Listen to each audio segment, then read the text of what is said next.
कहते हैं परीक्षित, इस कलिकाल के प्रथम राजा और द्वापर के अंतिम राजा। परीक्षित के जन्म के विषय में कथा आती है। दुर्योधन की जंघा टूट गई, दुर्योधन पड़ा था। दुर्योधन से मिलने के लिए गुरु द्रोणाचार्य का पुत्र अश्वत्थामा आया। अश्वत्थामा ने अपने मित्र से कहा, मित्र तुम्हारी दशा करने वाले इन पांडवों को मैं छोड़ूंगा नहीं। दुर्योधन बोला, पांडव मारे जाए मैं समझ लूंगा, मुझे सब कुछ मिल गया। अश्वत्थामा पांडवों को मारने के लिए निकला है, अपने मित्र की जंघा टूटने का प्रतिशोध लेना चाहता है। अश्वत्थामा पांडवों को मारकर प्रतिशोध लेना चाहता है, लेकिन हमारे यहां एक बड़ी सुंदर कहावत है, जाको राखे साईं मार सके नहीं कोई, और बाल न बांका कर सके जो जग वैरी होए। पांडव अपने शिविर में सो रहे हैं आराम से, उन्हें किसी बात की चिंता ही नहीं है, और भगवान उनके शिविर के बाहर हाथ में छड़ी लेकर उनके शिविर की रखवाली कर रहे हैं। दर्शन करिए। अर्जुन की आंख खुली अर्धरात्रि के समय। भगवान ने अर्जुन से पूछा, तुम सोए नहीं? बोले, हम तो प्रेम से सो रहे हैं प्रभु, हमें किस बात की चिंता, पर आप कुछ चिंतित नजर आ रहे हो आज। भगवान से अर्जुन ने पूछा, आप क्यों नहीं सोए? बोले, अर्जुन आज समय कुछ अनुकूल नहीं दिखाई पड़ता है, हम तुम्हारी रक्षा में, पर तुम्हें नींद क्यों नहीं आई? हाँ हाँ हाँ, अर्जुन बड़ी सुंदर बात कह रहे हैं। क्या कह रहे हैं?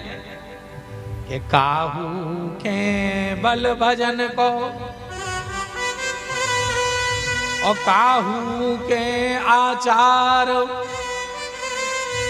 और व्यास भरोसे कुंवर के सुसोवत पांव पसार। संसार में जिसने अपने जीवन की बागडोर गोविंद के हाथ में सौंप दी हो, उसे किस बात की चिंता होगी? मैं तो आराम से सो रहा हूं। सुनो अर्जुन, ये जगह तुम्हारे लिए सुरक्षित नहीं है, जल्दी से अपने सब भाइयों को यहां से उठाओ और स्थान बदल दो। हमारे बड़ा सुंदर वर्णन आता है। आज जो है भगवान पांडवों को लेकर दूसरी जगह पर चले गए, लेकिन द्रौपदी के जो 5 पुत्र थे वो बगल वाले शिविर में सोते रह गए। अश्वत्थामा आया, अश्वत्थामा ने आकर उन 5 पुत्रों को ही पांडव समझा तो सोते हुए बालकों के सिर उतार दिए। ऊंच निवास नीच करतूती। गुरु द्रोणाचार्य का पुत्र होकर भी ऐसा कुत्सित कर्म कर रहा है। महाराज बड़ा सुंदर भाव है। आज जो है ऐसी स्थिति हो गई,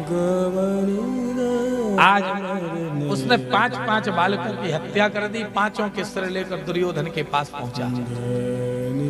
दुर्योधन से बोला, मित्र मैंने तुम्हारा प्रतिशोध ले लिया।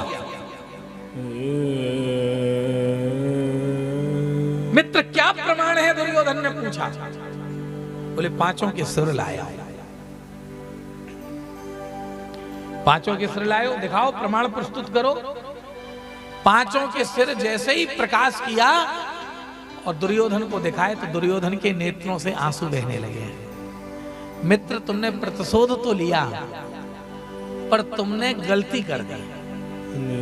मेरी शत्रुता पांडवों से थी, ये द्रौपदी के 5 पुत्र तुमने क्यों मार दिए? मेरे सब भाई पहले ही नष्ट हो चुके, मेरे पुत्र भी सब मारे गए, मेरे कुल को पानी देने वाले ये बालक ही बचे थे जिन्हें तुमने मार दिया। भले ही तुम मेरा प्रतिशोध लेने गए थे, पर तुमने आज मेरे कुल को निर्मूल कर दिया। कहते इतना कहते कहते दुर्योधन के प्राण निकल गए। दुर्योधन नहीं मारा।